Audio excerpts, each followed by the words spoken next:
Danes vam predstavljam nov Brightonov pametni števec Brighton Rider 550, ki s svojimi 120 evri spada med nizkocenovne pametne števce.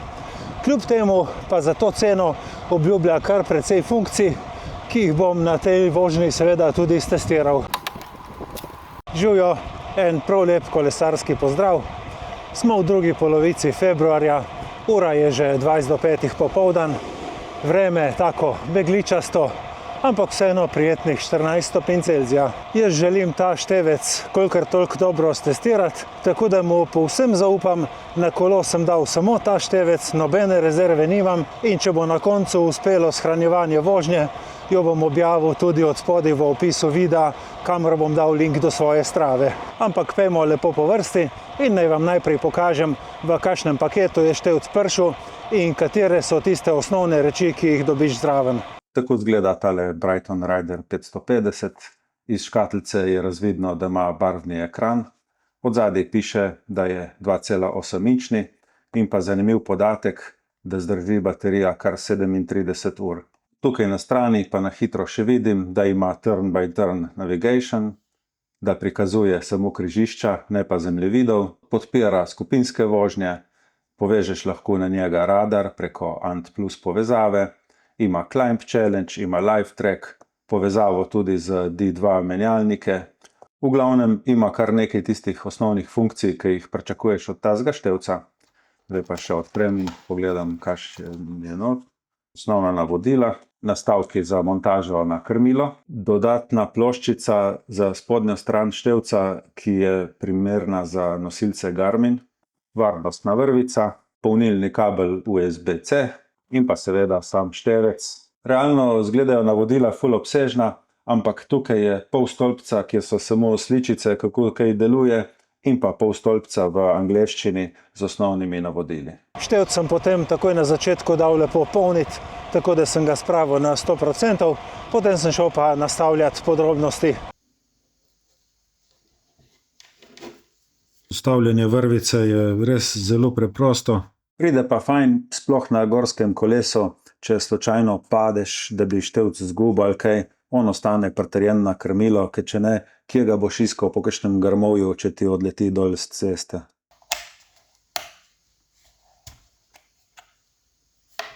Zelo lepo se natika gor, tako da tudi če uporabljaš tale nastavek, po moje ni nobenega problema. Ker sem preizkusil že več različnih Brightonovih števcev, sem nekako zelo hitro dojel, kako nastavitve potekajo.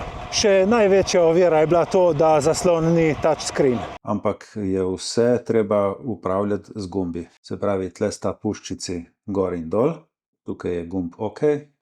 In zdaj moram števc povezati z aplikacijo Brighton Active. Jaz imam Brighton Active že naložen na telefonu, tako da bo ta povezava enostavna. Tako, tle dam nova naprava. Tako je zaznalo Rider 550. Seznanim.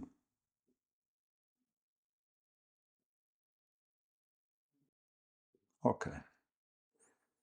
Tako, povezava je uspela in kakor zmeraj najprej ponudi update, kar je zelo smiselno narediti pri vsakem novem števcu.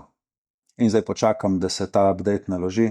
Ponavadi traja med 5 in 7 minut, verjetno bo tudi tukaj nekaj tazga. In zdaj se bo števc tudi znova zagnal. Zdaj bom šel na hitro skozi nastavitve.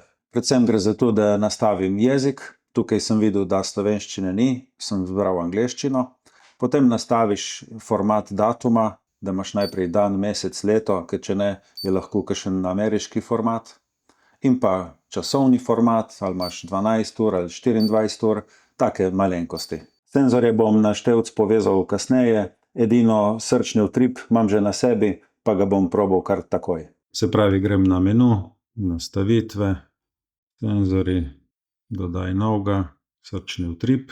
Evo, ga je že zaznalo. Povezovanje. Ja. Ok, to je to. Senzor je dodan.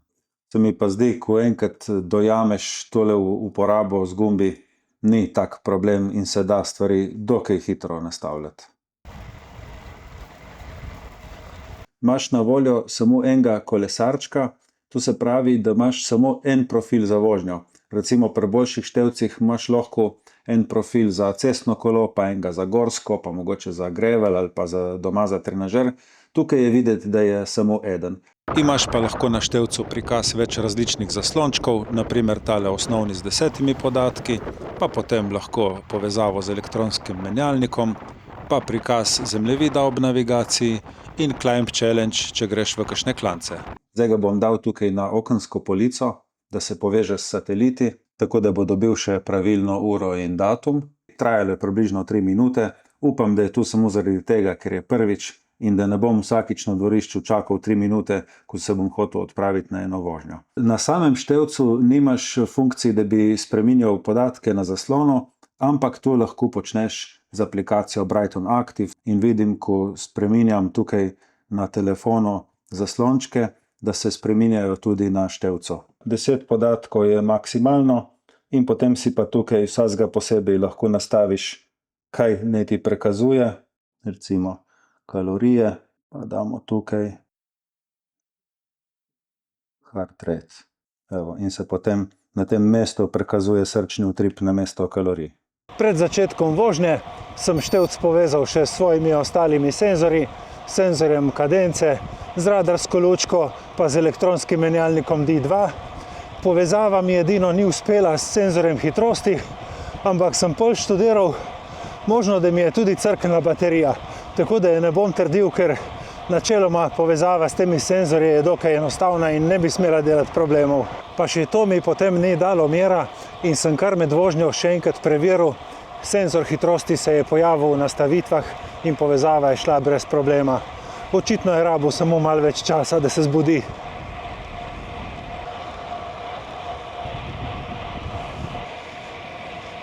Pred začetkom poti sem nastavil tudi navigacijo do naselja Števerjan. To pa zato, da sem stestiral, kako dela prikaz zemljevida in pa kako dela Climb Challenge. Namreč to ni Climb Challenge 2.0, ki bi zaznal klance samo od sebe, ampak zazna klance samo, če imaš progo vnaprej pripravljeno oziroma če voziš po navigaciji. Kdor se bo odločil za nakup tega števca, mu navigacija ne sme biti najpomembnejša stvar na svetu. Zato, ker tukaj nimate prikaza zemljevida, temveč samo cesto, po kateri morate peljati. Posamezna križišča so pa nakazana, zato da veste, kam je treba zaviti. Če zgrešiš cesto, gre števec v način rerouting in seveda s pomočjo telefona najde novo pot, ki ti jo kmalu začne prikazovati. Ko se določenemu križišču približaš na 150 metrov, števc zapiska in te s tem opozori, da moraš zavijati. Navigacija dela tudi, če si na kakšnem drugem zaslončku, in sicer se navodilo za pot kaže v spodnjem delu ekrana.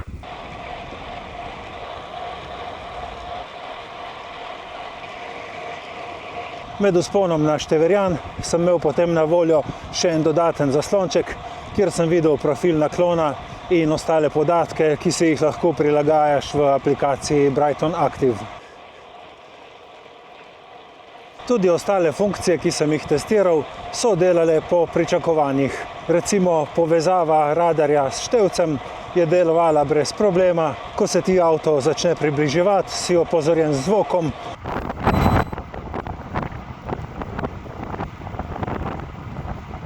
In ko gre avto mimo, se pokaže zelen trak, da je cesta čista.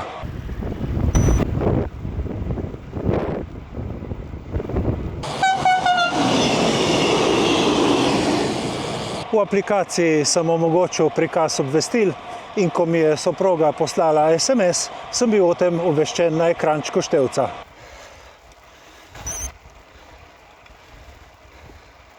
Preizkusil sem tudi delovanje, če se na cesti ustaviš in dejansko, ko hitrost pade pod 2 km/h, gre števc avtomatsko v pauzo, potem pa, ko spelješ po parih sekundah, spet začne delati. Koristna je tudi povezava z elektronskim menjalnikom D2, če ne drugega zato, ker vidiš, koliko procentov imaš še baterije.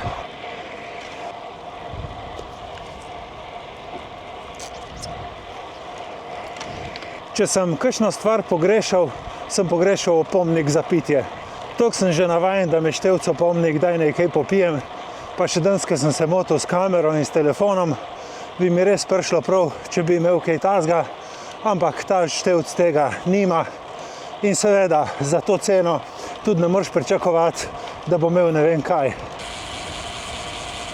Poleg zaslončkov, ki si jih nastaviš v aplikaciji Brighton Active, imaš na števcu tudi eno tipko za informacije, kjer se ti na kratko izpišejo podatki, ki si jih določiš v aplikaciji. Recimo zadnje sporočilo, pa koliko je procentov baterije, kateri senzorji so povezani in podobno.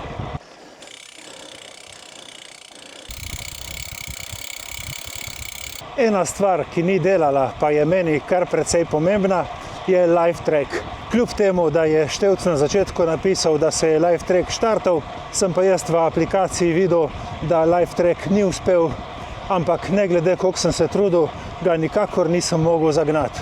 Tako da soproga ni videla, kje se vozim, in če bi se mi karkoli zgodilo, ne bi imela niti najmanjše ideje, kam naj me gre iskat. Lahko potrdim, da je že takoj naslednji dan, praktično na prvi naslednji vožnji, live track delal pravilno. Soproga je dobila elektronsko pošto z linkom, na katerem je lahko v živo spremljala, kje se vozim. Zdaj pri live tracku gre lahko zmeraj narobe več stvari. Mogoče je bil problem v povezavi Bluetooth med telefonom in števcem. Mogoče na telefonu nisem dal vseh dovoljenj. Mogoče telefon ni imel signala oziroma povezave z internetom. Ali pa je dejansko kakšna napaka v števcu. Tako da bom še poskusil, ampak rečem pač s previdnostjo, kadar kupiš cenejši števc, moraš računati s tem, da vse stvari ne bojo delale po pričakovanjih. Jaz bom dal dol od spodaj v opis videa seznam vseh trgovin, kjer je ta števec možno kupiti, pa si sami poglejte, koliko kje stane in če je to mogoče naprava za vas. Jaz na žalost nimam nobenega popusta, s katerim bi vam lahko olajšal nakup te naprave. Jaz sem na 2 urah vožnje porabil približno 8% baterije, tako da dajte ja ima tudi z rezervo tistih 37 ur, ampak tako, če na hitro preračunam, za enih 24 ur bi pa kar sigurno bilo. In že to je ok, ker to res ne rabiš ga polniti vsak dan, niti ne vsak teden. Sonce je ravno kar zašlo in jaz hitim proti domu. Edina stvar, ki me zdaj še firbt smatra, je ta, če bo pravilno shranilo vožnjo na števc in potem v aplikacijo, da jo lepo objavi na Stravi. Ker če ne bi mi bilo vseeno malo žal za teh 50 km in 500 višincev, če jih ne bi nikjer v evidenci več imel.